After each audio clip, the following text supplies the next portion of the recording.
তাতে বিজেপির দালাল হয়ে দাঁড়িয়েছে কংগ্রেস। ইন্ডিয়ার মিটিং এ আমি ছিলাম মমতা বন্দ্যোপাধ্যায়।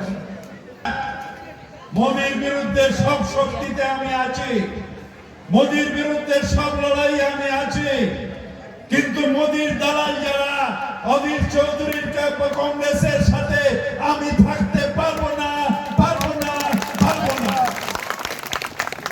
কংগ্রেস এখন তার আর কোনো অস্তিত্ব নেই, একটা এমএলএও নেই। অধীর বাবু সিপিএম এর সাথে মিলে কংগ্রেসের যে ঐতিহ্য সেটাকে নষ্ট করেছেন। বরকতদার আত্মা কাঁদছে। এখন তাদের পরিণতি হয়েছে ভোট কাটুয়া। কংগ্রেস ভোট কাটলে বিজেপি জিততে পারবে, তাই তারা ভোট কাটার ময়দানে নেমেছে। তৃণমূল কংগ্রেস লড়াই করছে এবং জিতবে এবং নরেন্দ্র মোদীকে সরাবে।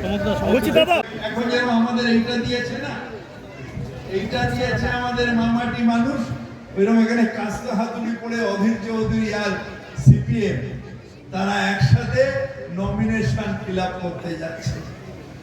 আমি বললাম সত্য সেলুকাস, বিচিত্র এই কংগ্রেস, যে কংগ্রেস সারা জীবন লড়াই করলো। 2008 সালে মালদাতে মুর্শিদাবাদে অধীর চৌধুরী লিস্ট বার করেছিলেন সিপিএম এর হাতে কতজন খুন হয়েছে কংগ্রেস কর্মী, তাতে 782 জন খুন হয়েছে। আর এই মালদায় দুই মালদা মিলিয়ে কয়েক হাজার কংগ্রেস কর্মী সিপিএম এর হাতে খুন হয়েছে। সেইখানে সেই সিপিএম আর কংগ্রেস এই অবস্থা এখন দুটো ল্যাংড়া জানিয়েছে। ভোট, ধর্ম নিরপেক্ষ ভোটকে আজকে কে কাটাকাটি করছে। ধর্ম নিরপেক্ষ ভোট যদি ভাগাভাগি হয়ে যায় কার সুবিধা হবে? আপনারা বলুন, কার সুবিধা হবে? বিজেপির সুবিধা হবে।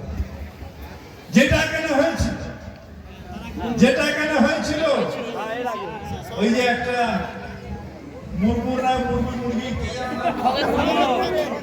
সে দাঁড়িয়েছিল, বিজেপি একটু কংগ্রেস ভোট কাটলো, তৃণমূল হেরে গেল, বিজেপি জিতে গেল। আসলে এখন যে অবস্থা, তাতে বিজেপির দালাল হয়ে দাঁড়িয়েছে কংগ্রেস। ইন্ডিয়ার মিটিং এ আমি ছিলাম মমতা বন্দ্যোপাধ্যায়। মোদির বিরুদ্ধে সব শক্তিতে আমি আছি, মোদির বিরুদ্ধে সব লড়াই আমি আছি, কিন্তু মোদির দালাল যারা অধীর চৌধুরীর কংগ্রেসের সাথে আমি থাকতে পারবো না, পারবো না, পারবো না। অধীর চৌধুরী ওখানকার ডন বলছে অভিষেক ব্যানার্জি আসুক, আমি হারিয়ে দেব, মমতা ব্যানার্জি দাঁড়া হারিয়ে দেব। তাহলে বাপু, তোমার এত ক্ষমতা, তুমি হারিয়ে দেবে, তাহলে তোমার যে এমএলএ গুলো সেইগুলোকে বিজেপি কে দিয়ে দিলে কেন? কেন সেটিং হয়ে গেল?